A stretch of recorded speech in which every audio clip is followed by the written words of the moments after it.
hope you had a lovely New Year's Eve, and wishing you all the best for this new year coming. I'm sitting here with a cup of tea and my little Jack Russell asleep on my lap. I hope you are equally cozy and ready to relax. We just take a deep breath together. I'm going to count in Irish, in for 4 and out for 4. So, in,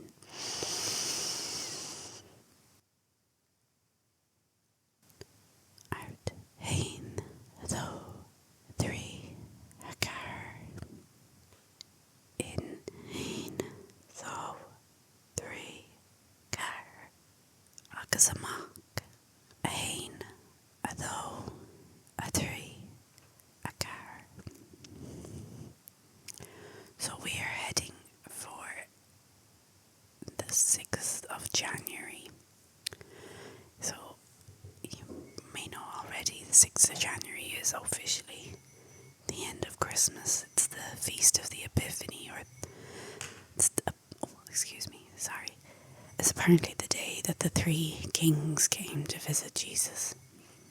So in Ireland at least, we tend not to take our decorations down until then, because you wouldn't want the house looking bare and 3 kings turning up. So it's also known as Nollaig, which translates as Women's Christmas, or sometimes people call it Little Christmas. So I have just an article here that just explains a little bit what it's about. So Nollaig takes place on January the 6th, which is the 12th day of Christmas if you count from Christmas Day itself. It's also traditionally celebrated as the Feast of the Epiphany, or 3 Kings Day, when the wise men followed the star and brought their gifts of gold, frankincense and myrrh to the newborn king. So, back in the day, housework in many homes would have been exclusively done by the women of the house. So it's traditionally a day where the men were given all the chores and the women got together and enjoyed a well-earned day out. It is a Irish tradition, but it has particularly strong roots in Cork and Kerry, which are down at the south of the country.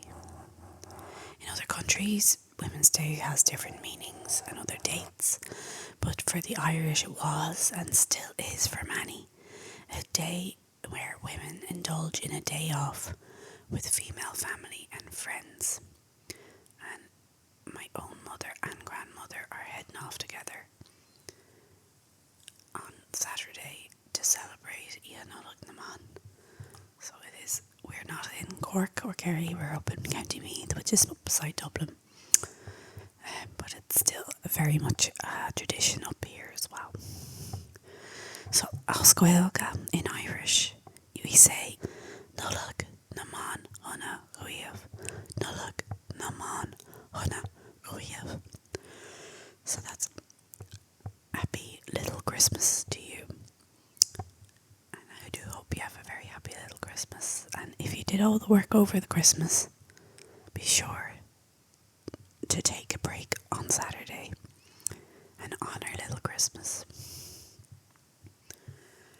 So it's because the women work flat out in the lead up to the big day, preparing the food, cleaning the house, buying and wrapping gifts. So at the end of the 12 days, it was thought that they had earned themselves a day off. Now I have to say, I don't do any cooking in my house, but I do all the rest of it, so I don't know if I will qualify.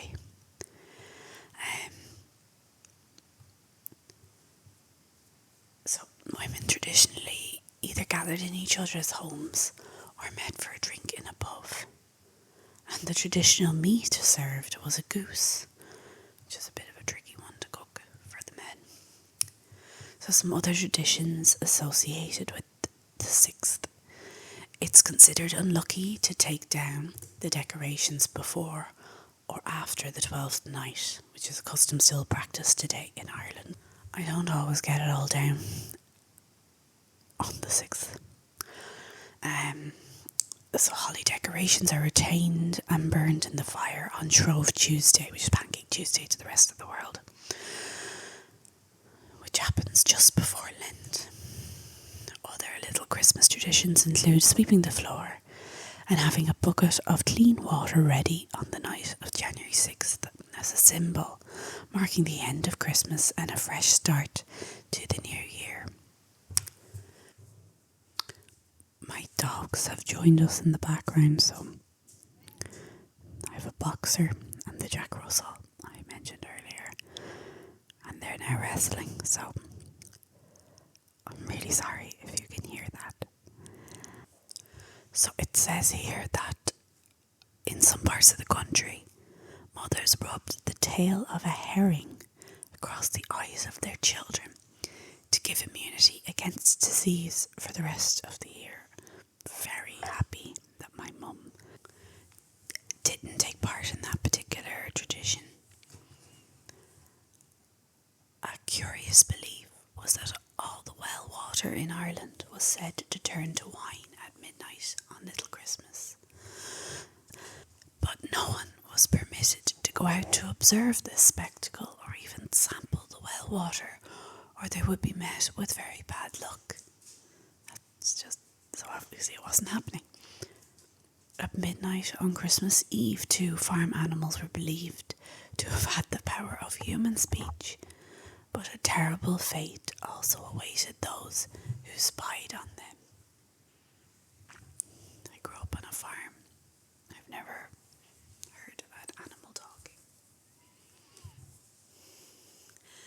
Women's Christmas was also associated with the Irish death divination customs practiced at Halloween. One tradition is that a cake of mud or clay was made and candles named for family members in the house placed into it. The order in which the candles burned out indicated the order in which the owners of those candles would die. The ritual was accompanied by prayer and was taken very seriously, with no lightheartedness allowed. I promise we're actually a fun bunch. So there's some notable Irish literary association with the date. So James Joyce's short story The Dead from Dubliners takes place on that date. Joyce featured the comparable Halloween death divination custom in his short story Clay in the same connection. January 6th was also the night of the big wind, Ia Naguia Mora. In 1839, a devastating hurricane hit Ireland, leaving over 100 dead and thousands homeless, with mass structural damage throughout the country. The storm was so strong and unusual that it was viewed by some as supernatural, and many people thought the end of the world had arrived. A report in the Freeman's Journal described Dublin City that evening. At intervals, dense clouds obscured the sky and added to the horror of the scene by the gloomy darkness they produced. For the aurora borealis burned brightly a great portion of the night, mantling the hemisphere with sheets of red.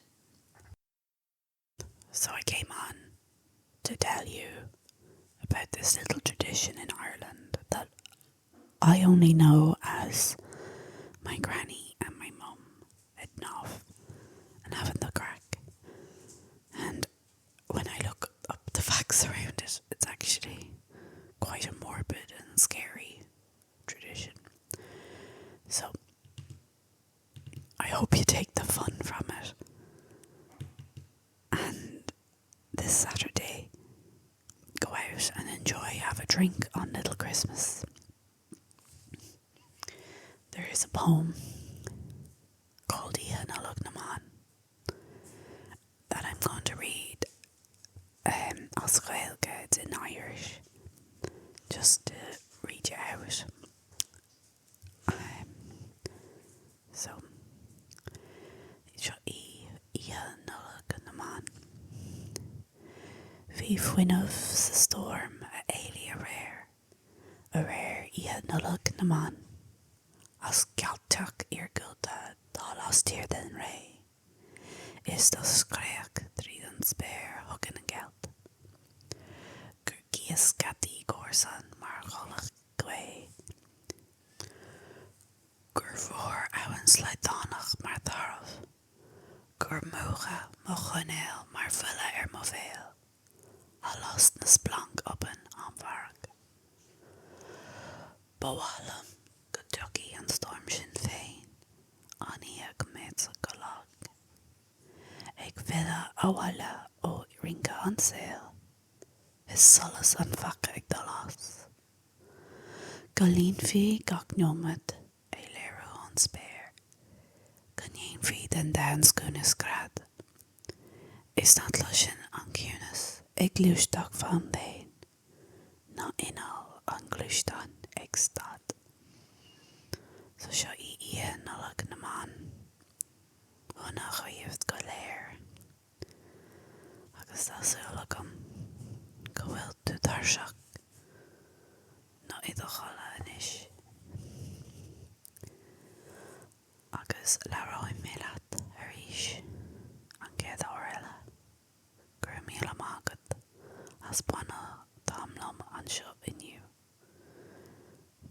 Thank you so much for joining me this evening. I hope you're a little bit more relaxed. You know a little bit more about Ia Nollaig na mBan. And be sure to give me a like or a subscribe